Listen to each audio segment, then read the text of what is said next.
par rapport à toujours vivre le Bien, tu fais, Billy le Kamalo Banaïbele.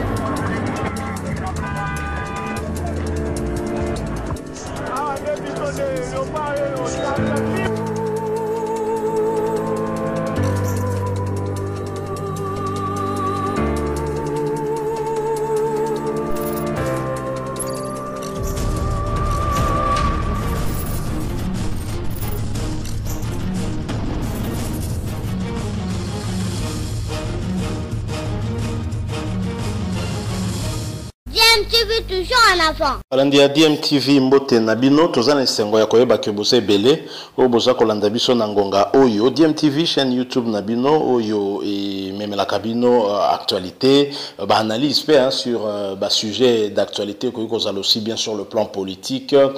culturel même sportif topé ba fait sociaux kakande zole kanambo kanabiso lelo tongito solo la na culture na domaine na culture mopa o mokondi Koffi Olomide yende azali en tout cas sous bas projecteur parce que Kalaté a défendre sous le coup de la République démocratique du Congo na Paris na salle ya New Arena et Koffi Olomide a presté kuna le 13 février 2021 et sengela ko ka soutien batunyo surtout tonito solo la moi moké naye par rapport à koyebi ko tour ya Koffi ba polémique ezanga kate sura lobi moi boye bato ko interpréter pe na ndenge na bango yango tonito solo la mais avant boyebi kaka bolembate vraiment maladie ya coronavirus ezotinda biso kaka to rappeler na bino pe na biso nyonso tout que sengeli to mi batela pour sans komi batela moyen to respecter ba mesures barrières nde ba kondi ba pesi notamment ko lata masque to cache-nez tant aux en public ko respecter distanciation sociale et au moins 1 mètre entre biso ko sokola maboko tout le temps na désinfectant so pe to zanga ta sabuni yo savon to sokolika maboko et songa penza mingi. J'aurais aimé d'ailleurs que les journalistes même nabiso quelle que soit émission ba rappelaka na bandero nabiso ba respect à ba mesures barrières wana pour nombre baka ezomata c'est pas intéressant. Nous n'avons pas les moyens pour faire face le roi bamboka msou na maladie oyo sengel vraiment to ko karomi batabobi que prévention est le seul moyen efficace pour lutter contre maladie oyo. Koffi Olomide polémique eza makasi. Koffi Olomide na jibem piana bobi que Koffi Olomide répondant à la question moko une question aussi tendancieuse il y a ba journaliste et kota qui moi polémique na kati batuna ke question sur moi na nae Didi Stone Nike kolobaki moi succès au moins na azana ngona ba réseaux sociaux notamment ba monaki que si ma succès wana ezali po aza mwana ya Koffi ça dit que kombo ya Koffi veut dire yango ndezo matisa yango pour que na emprunter un peu moi lobeli ya grand mopa vraiment veut dire ndenga lobara wana et donc pour la journaliste il y a un peu question tendancieuse parce que ça quand même normal à papa naie soki moi na bénéficié na aura ya papa na eza problème ça n'enlève en rien qualité à zo présenter les lots parce que Koffi abotika Didi Stone te aboti ban les belé mais Didi Stone on s'est démarqué na ndenge na yepé il faut pas oublier que c'est aussi une belle fille aza na kitoko ya maman na ye ape na kitoko papa na ye et donc ba yeko tout mola moi Koffi na question wana boyebi ye na ba réponse na ye et yaka toujours sous ko mettre na kaona ba journaliste ngo batunaki Koffi aeko répondre na ba journaliste à lobby bolingaki sikoyo azwa nani azwa camere tango tangi kaka kombo ya camere wana je vous assure toile et ningani na niveau ya konstakanate et créer maman na polémique et tout de suite on fait une corrélation na jibem piana papa chéri moto pamba po papa chéri atikali suka yemoko papa ya ba amidate ya ba sorayate ya ba junior te po na portion tolandaki ya vital camere to kaginga zolo ba ma fille soraya et donc batumbala moko ba ke koto wana ba monika que non Koffi asali bongo ezali banga boakeli pena jibe et betie na mutu jibe akoyi kao ba analyse bandi nde biso pe ka to ala ka to sui yango mba moto bandi pe ko analyser to bi Koffi alobi boseke asala ki boseke alors lelo ye Koffi a meki un peu comme ça la mise au point par rapport ya réaction na yo cours ya émission on a yonde na proposer bino sko bolanda sikoyo tozolanda mopa mokondi toyoka par rapport na polémique et en flaque vraiment toi le maxito yo kaye et bon na sima tozonga pour que to conclure les choses na biso rappelle que bozolanda DMTV oui que DMTV zala déjà depuis avant même que ba YouTube et banda et accompagner ba artiste na biso na ba polémique na bango na koyoka na bango tozaki toujours pembe na bango bo s'abonner alors la chaîne oyo bobo sanate ko cliquer pe à côté na cloche de notification qui apparaître on ko permettre beaucoup ma recevoir notification il y a ma prochaine vidéo to mettre en ligne suivant Koffi Olomide mon pa mon conduire ensuite nous revenons tout de suite après na suka on a actualité za robima so batuni politique dernièrement on a parlé de ta fille Didi Stone ndenge aza vraiment on a ampleur makasi na ba réseaux sociaux yo tangi malamo kombo ya politicien sikoyo on dit tout à l'heure le bail na ngai docteur aza musicien Didi pas aza musicien on a l'émission musique donc yo tunanga ngai tata na yi non par rapport à intervention Didi a regardé mon docteur il est pas musicien aux émissions musique ligne de question ante dans le bilan ligne de vie privée en côté ah voilà mais au mo lo da kango voilà tanga kombo wana bon bato balanda na bango lo batam sobo no répondre question les années kasi pour baninga ba Didi question pena yo ezani bon nazo répéter sous Didi Stone aza mwana na yo ozaki na ba engulu pa ba journaliste batuni yo mwana na yo aza vraiment influenceur au fait aza na influence makasi sur les réseaux sociaux balangaka e mingi tout ça et puis subitement Koffi c'est ça que oui na okenda répétez bango de répétez azo dembela na kombo na yo ça veut dire mwana na yo azo profiter na kombo na yo subitement Koffi tu réagis ah yo linya de na kombo wana ni ya caméra voilà et puis tout le monde s'est dit vous avez que dans un choix attaque 44 ngana lo ah yo linya adi na kombo ya Willy Mouchen to na kombo ya Youssou N'Dour les gens de la Moussaline tout Salif Keïta Kamera Masteranga aza l'homme de l'année actualité à Congo Zaï c'est mon ami alors je dis na TV ngo mutunanga Masteranga dans la palette au solaka donc ami nanga penda quoi donc la bimi c'est comme on a j'ai pas le droit c'est lui mutako le basu caméra était c'est quand même incroyable la tanga comme Boutoussina c'est-à-dire ton matana tout kita d'abord la zaka ngamo na tanga koma c'est-à-dire celui et bimina muno wa Koffi mo caméra et ngolo bani te sikeli batu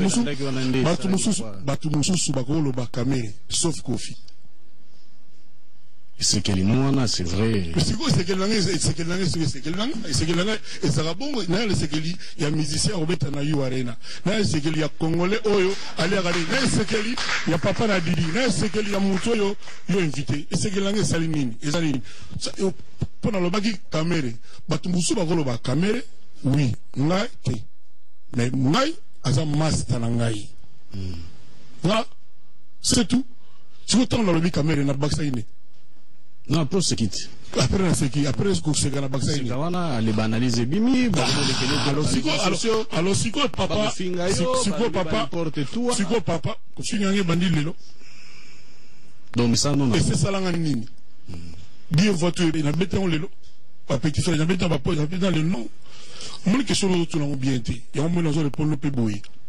maintenant le bagarre que et gros a atteint sumu que muto lo bagé moi nga azana na et vous allez soumettre les batouba on parle que de lui de caméra na libanais comme na kutuno son le bisu jamala ya ngé mamabe ya bino ça va la PCMB de Churumbo t'es pas zali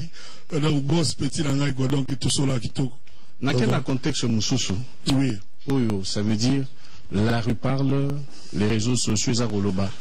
le fait que au Sekaki tu t'es moqué d'un dieu il y a moi il y a artiste non s'il vous plaît tout respecter bana na biso bana artiste nyonso bali bana ngai Didi Stone pas ali moi na ya artiste nyonso Didi Stone ali moi ya wera ya viebozi ba monsieur tout yebi ali pe moi na bango na ali pari exaucer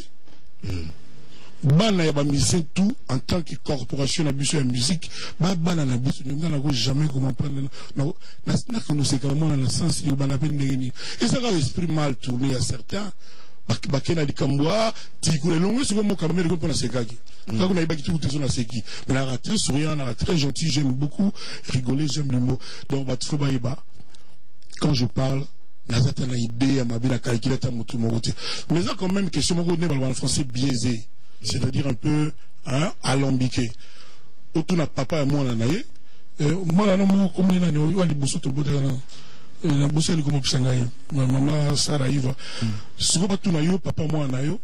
Ah, moi, là, non, azo, mais grâce à mon pépé, nayo, net, yo, zabu, yo, zasta, bah, nayo, à tout match, qui tient l'école, on le baga, bah, Willy Kayembe. Voilà, bah, nan. Willy Kayembe. Voilà. Voilà. Donc, problème exacté batubati kako donc ils avaient mon hérité déjà attends et puis dans live ça dit ah papa t'as la côté comme Kenda vraiment ils ont déjà n'engana ba réseaux sociaux hein Boti kolanda wana Koffi Olomide mopao mokonzi boss ya mbokoyo artiste mora to anaye oyo kalata zobeta na Paris na salle ya 42 000 places déjà teki 19 000 billets mais azolela ke basomba ba billets ya pour ça mona déjà que déjà mais déjà pratiquement dans la moitié c'est déjà bon parce que concert ezali le 13 février 2021 Koffi Olomide bolandi réponse naye et comme à son habitude hein Koffi toebi azara mutu ya ba polémique pe ata soki na ba réponse na yazo reconnaître en côté mais toyebi yango mais ye maloba na ye pe en tout cas batu ba scrutaka yango bien batlandela kango à la loupe pour la koluka kaka kotala côté nini ya chrétien et ba ki ko zoye côté wana batu ba estimer que quelque part à lokai ko chrétien JB Mpiana mais j'ai aimé dans sa réponse nenga lobi aza clair d'abord il est vrai que aza ba bonne relation avec Vital Kamerhe même si na JB Mpiana actuellement ba relation za qui to côté maintenant Vital Kamerhe aza na ba bonne relation il a dit Vital Kamerhe aza mastanaye et côté na CP du sous Koffi Olomide lobi moi je ne peux pas na se moquer na moi na aza moi nanga parce que bana ya ba artiste nyos tout ba bana na effectivement eza peu vrai c'est-à-dire que Daïda Soraya Mpiana Junior Mpiana Exosengyama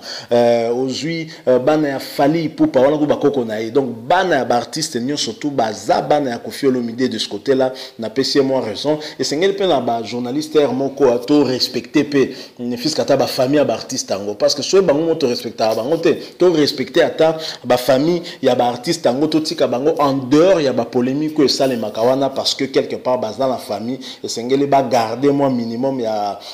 image moko malamu pona ba famille na bango parce que ba edukaka bana na bango na ndenge moko boye vie artistique pe na mboka na biso na ba réalité nango ikumbela makana ba façon moko boye to tia même moi bana libanda parce que on est sali vraiment bien té et ça ko kota peu pratiquement na ba vie privée mon question ya ki question moko provocatrice et sali que Koffi na réponse na ya isu ko créer ambiguïté moko bimi wana do batu ba bandi ko analyser surtout que réponse za ki suivi mbamo na ko seka directement batu bazomona ngolo wa mbokela lo la bokela ki sultani papa chéri JB Mpiana moi libanga à travers bien sûr bala nae et sala ki pena propreté je crois que bolandi moko nenga lobi wana comme à son habitude hein, réponse na nenga pesi Koffi reste égal à lui-même nin toko sala on est tolinga ke peka za bongo hein pour polémique yango pour ndire biso monde tolinga pena marambango eza nango bongo mais c'est vrai que au cours ya procès on a pe Vital Kamerhe polémique yaki nango déjà trop parce que tant Vital Kamerhe ay kota par exemple kombo ya bana toki atangi Daïda Mpiana Soraya Mpiana Junior Mpiana Diams Kinwani bato belé sous basaki polémique ne loko wana bato belé baseka qui peut fort c'est comme ça au Congo tous arnam so modèle wana voilà loko tonga to apporter les binomo moké tout à l'heure mon analyse sur